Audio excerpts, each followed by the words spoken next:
जो सदा साथ हो। गुरु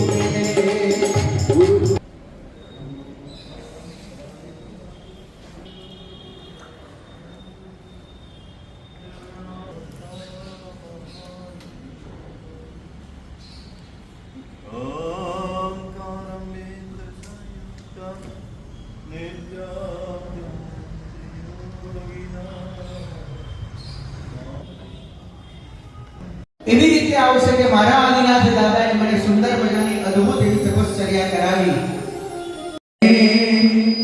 બારણે પ્રભુ આવી ઊભા છે, પારણે એના સુખના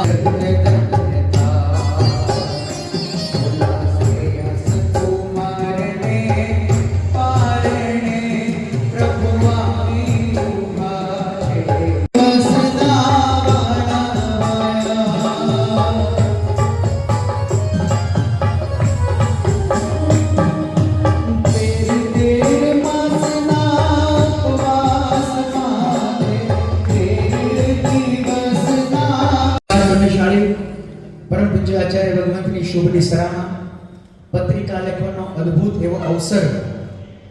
એમાં આપણા ગામના જ આપણા નગરની દીકરીઓ, બરાબર છે ને,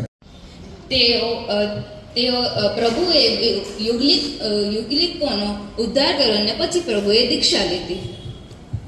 આ વાત તો તારી સાચી. ઋષભદેવ રાજા બન્યા પછી પણ તેમને દીક્ષા લીધી. રાજા બન્યા પછી પણ કેટલી સુખ સુવિધાઓ હોય છે, એ બધી સુખ સુવિધાઓ એમને ત્યાગ કરી અને દીક્ષા લીધી. આ તો બહુ કહેવાય. હા, રાજાએ જ્યારે દીક્ષા લીધી પછી બીજા દિવસે વહોરવા ગયા તો બધા પ્રજાજનો વિસ્મય પામ્યા. જો આપણા રાજા આપણા ઘરે આવે તો અમને શું આપવું? કોઈ કંકના ભૂષણ આપે કન્યા, કોઈ દેવાનો વ્યવહાર ન જાણે એમાં તે શું હોય. લ્યો ને આ ભિક્ષા ભાવે ઋષભદેવ ભગવાન. દાન ધર્મની કઈ ખબર હોવાથી કોઈ આહાર આપે નહીં. રોજ ઘરે ઘરે જવાનું ને કોઈ ભિક્ષા ના આપે તો પાછું ફરવાનું, આવું તો કેવું કહેવાય. તેમાંય તે ભગવાન ઋષભદેવ સ્વામી 16 વર્ષની કન્યા ઊભી રાખે. આમ કરતા પ્રભુને 400 દિવસના વર્ષનો આહાર કરાવ્યો ને પ્રભુએ પાળનું કર્યું. દાન ધર્મનો જય જયકાર, જય જય. જ્યારે પ્રભુ ઋષભદેવે વર્ષી તપનું આંશિક અનુકરણ આપણા શ્રી મહુવા સંઘમાં અનુષ્ઠાન થયું. બહેનો કરતા પણ 1 વાર 2 વાર 3 વાર એની આરામ શબ્દો કર્યા છે. ખૂબ જ સુંદર સંઘનો તપસ્વીઓના એટલે કાર્યકર્તાઓનો આવે છે.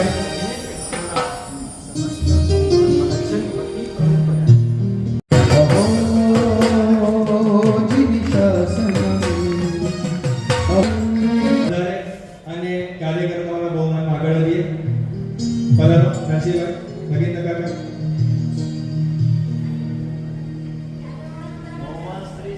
સાંભળો.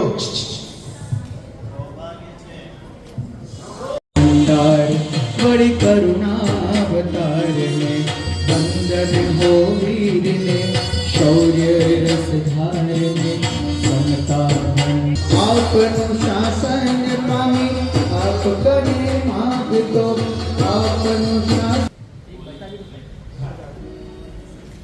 દરેક બહુમાન એક ટ્રોલી બેગ સાથે કરવામાં આવે છે. ખૂબ ખૂબ અનુભવ.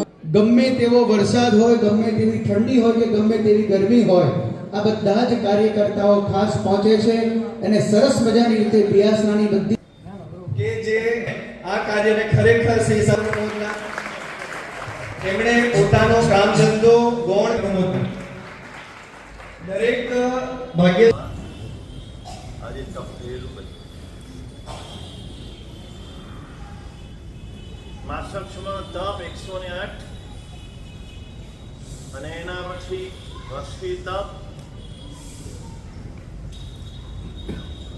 આજે લગભગ પૂર્ણતાને આરે અવશ્ય તપની દીર્ઘ તપશ્ચર્યા,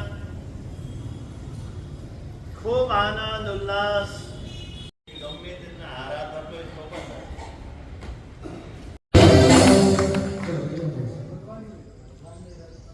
રથયાત્રા જે સુંદર મજાની જાહેરાત છે અગાઉથી એ પ્રમાણે અત્યારે નામ લેશું. સૌથી પહેલી પૂજા બોલજો ભાગ્ય 21,000 ધન્યવાદ. 20,000 મનની મનમાં ન રહી જાય. 18,000 એક વાર, 18,000 બે વાર. અને પંચદિવ્ય જે પ્રગટ્યા એ પંચદિવ્યની દૃષ્ટિ પણ એ સમયે ખૂબ સુંદર મજાના ભાવથી થશે. એ શ્રેયસ કુમાર બનવાનો ચડાવો ખૂબ સુંદર મજાના ભાવથી બોલવાનો છે. બોલ ભાગ્યશાળી. 17/4 શુક્રવારના દિવસે અમાસના દિવસે આ બહેનોની પધારેલા મહેમાનોની તપસ્વીઓની સાંજી મહેંદી ઋષભના બારણે વર્ષી તપના પારણે સામૂહિક સાંજી બપોરે બરાબર 2 કલાકે રહેશે. વૈશાખ સુદ એકમ બેસતા મહિને 18/4 તરફથી 54,000 રૂપિયા રાખવામાં આવે છે.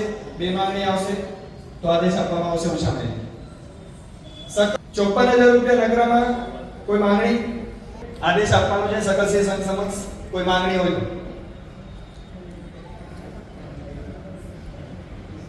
મંડન શ્રી આદિનાથ ભગવાન 11મી શાસન સમ્રાટ તપાગચ્છાધિપતિ આચાર્ય ભગવાન શ્રીમદ વિજય નેમિસિંહજી મહારાજા 12મી આપણા આચાર્ય ભગવાન શ્રી રાજહંસ સુરસરજી મહારાજા જેની શુભ નિશ્રા અને શુભ પ્રેરણાથી આ સુંદર મજાનો વર્ષી તપનો આપણો પ્રસંગ અહીંયા પરિપૂર્ણ થવા જઈ રહ્યો છે. કંકોત્રી પૂજ્ય આચાર્ય ભગવાન શ્રીમદ વિજય કુલચંદ્ર સુરસરજી મહારાજા જેની 12મી સાઈડમાં લખવાની છે. 12મી સાઈડમાં. હા, ધન્યવાદ. સકળ શ્રી શ્રંગ 3 નમસ્કાર મહામંત્ર પુણ્યશાળી. પાછળની સાઈડમાં બોક્સ આપવામાં આવે છે લખવાનું, ત્યાં જ લખવાની છે. એવા મારા વર્ષી તપના પારણે સાખી ત્રીજ તમે હૈયે અવધારજો વૃષભજીનો વારસો. એવા મારા વર્ષી તપના મારા વર્ષી તપના પારણે પધારશો. દાદા, હે દેવીસુરી દાદા, હે રાજહંસ સુરસરજી મહારાજા, તમારા પસંદ કદાચ કોઈક જગ્યાએ આ વર્ષી તપમાં કદાચ કોઈ નાનકડો અસુરનો ટીપો પડી જાય તો પણ દ્વારે દ્વારે નગરી નગરી દ્વારે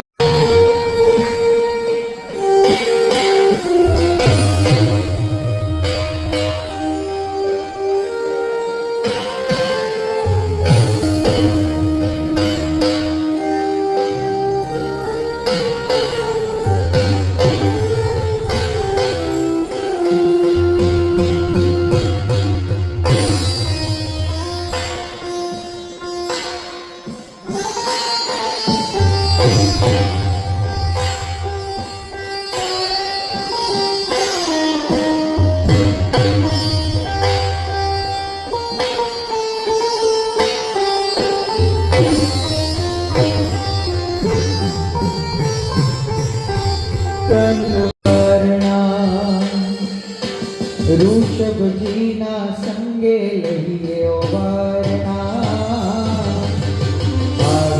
આવ્યા વર્ષી તપના પારણા. આવ્યા વર્ષી તપના શું સદા ઉપકારી નિત નિત કરશું પૂર્ણ તપથી મુલશે અણહારી પદવારણા.